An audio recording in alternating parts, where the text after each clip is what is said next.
In today's Minecraft video, we are going to be reviewing the Mounts, Myth, and Dragons add-on. This is created by King Cube. This add-on will cost you 830 Minecraft coins. That's £4.19. It's roughly $5. The community has rated this 4.4 stars out of 5. Less than 100 ratings though. 72% of those have been a 5-star. I can't help but think the reason people aren't purchasing this is because we already had a dragons type of add-on. Let's see how this compares compared to that one. A few things I noticed while setting today's world up is there are only a total of 4 different dragons available inside of this.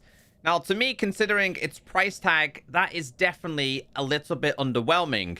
On top of that, I've noticed that dragons spawn non-stop. Like, it's quite ridiculous. Some of the other add-ons also have this problem where when things like dragons or specific animals are involved, they spawn way too frequently.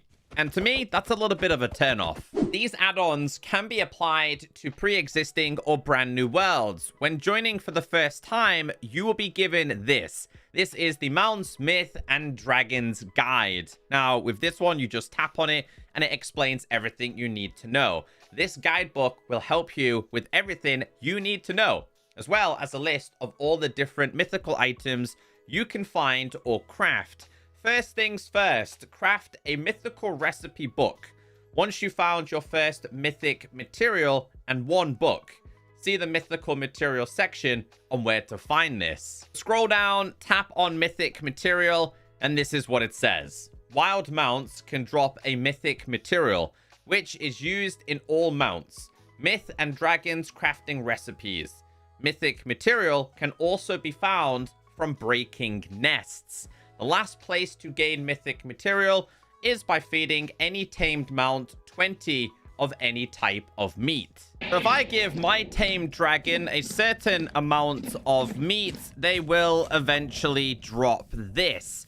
On top of that though, if you do manage to find one of these in a random place and you go ahead and kill these, they should also drop the items as well. Now, be warned, these dragons are aggressive to players if you get anywhere near their nests. However, you can steal the egg, and if you manage to break the nest, there is actually a chance for you to get the mythic material. So let's see if this one produces any. We did manage to get ourselves a mythic material. So we need to craft this, and to do so, you need 1 book and 1 mythic material. Inside of a crafting table, place down the book and place down the mythic material, and you will end up with another guide. This is to do with all the recipes that you potentially are going to need.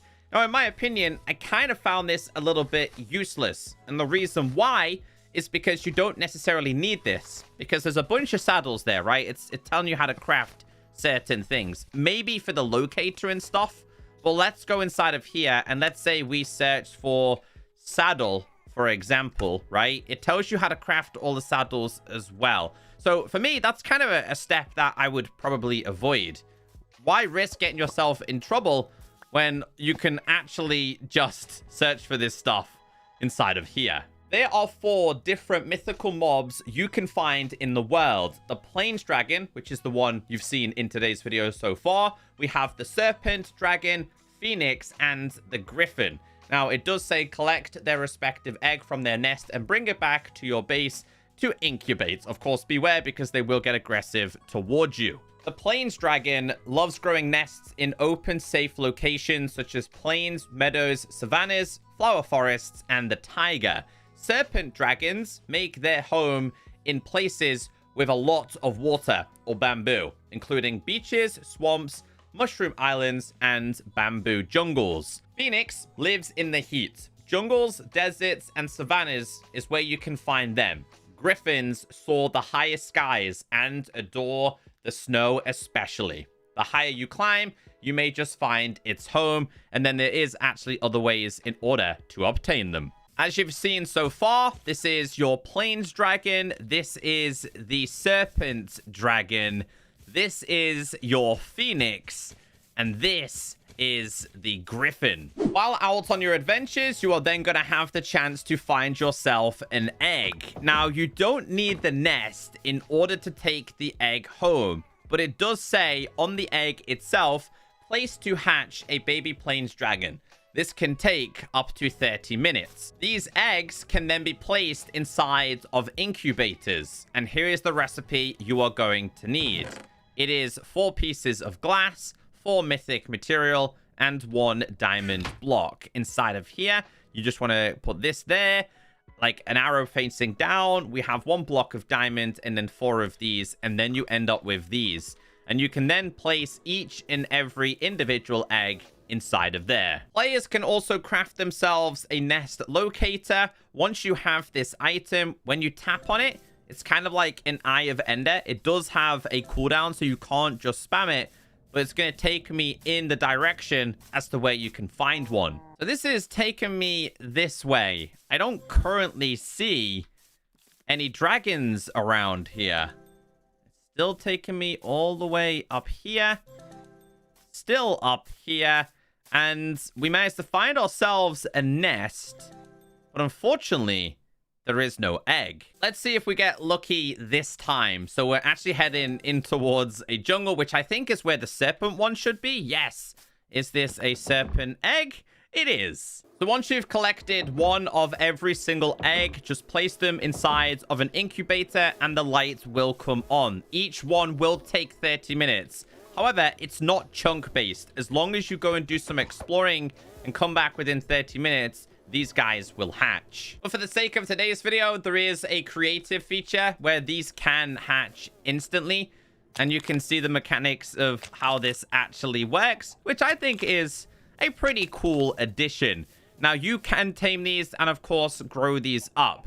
And if you grab yourself, let's say we just go with a pork chopper like this one, and we feed this to these guys, they will, in fact, just get bigger instantly.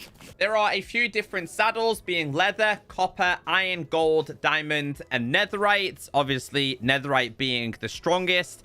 And here is what they look like. All also obtainable in your survival worlds. So if you put a leather saddle on one, you can actually change it just by tapping with a different color. Now, of course, you can get on top of these just by right-clicking.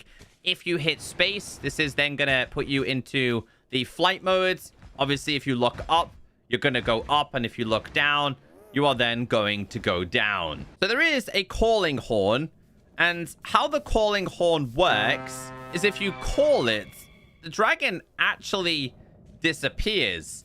And then if you recall it, it will actually appear at the location you are looking towards. There are 2 separate attacks. We have the skill flute and also the attack flute as well. So if we get on this and we tap the skill flute, this one obviously is fire. So you can get instantly cooked cow, for example, here. And I have to go back a little bit there. There you go.